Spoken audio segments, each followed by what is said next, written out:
Hey, welcome back. I just got home from work and it's time to do some work in the shop to get ready for this weekend shooting.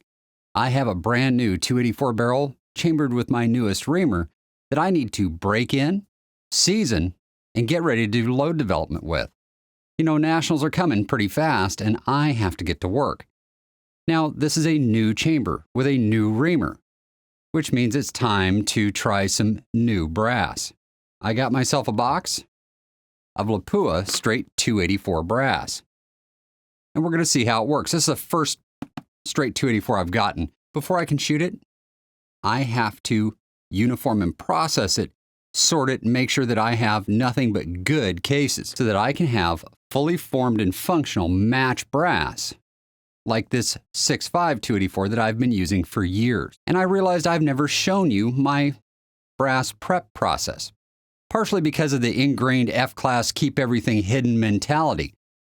But last weekend's trip out to Rock Lake Range in eastern Washington for a PRS match kind of changed how I see what we're doing in F-class.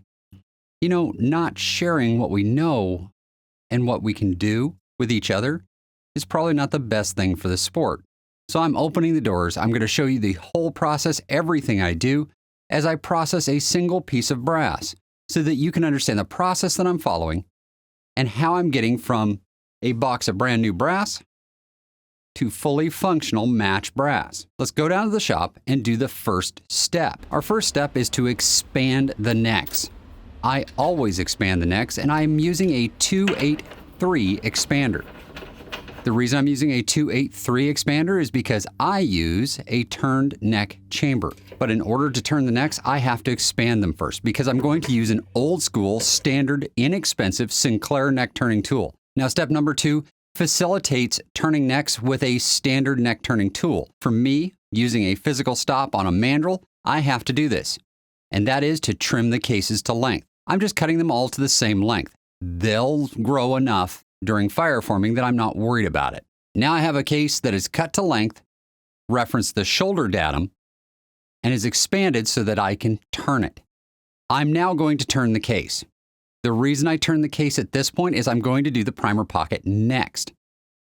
And I want that primer pocket to be able to absorb any damage I create with the case holder because it goes into the primer pocket and presses against the base of it.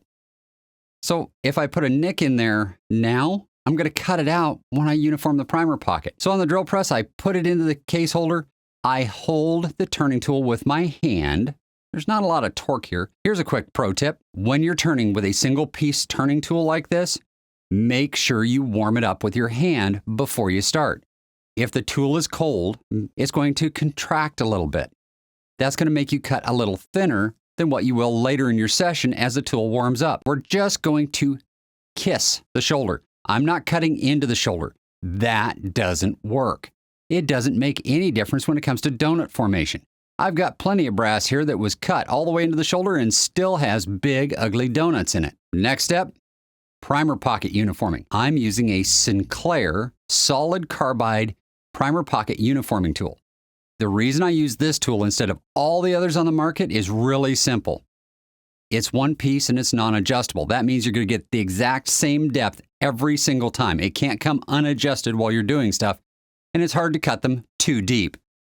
I'm kind of a fumble finger at times and don't need to throw brass away because I did something stupid.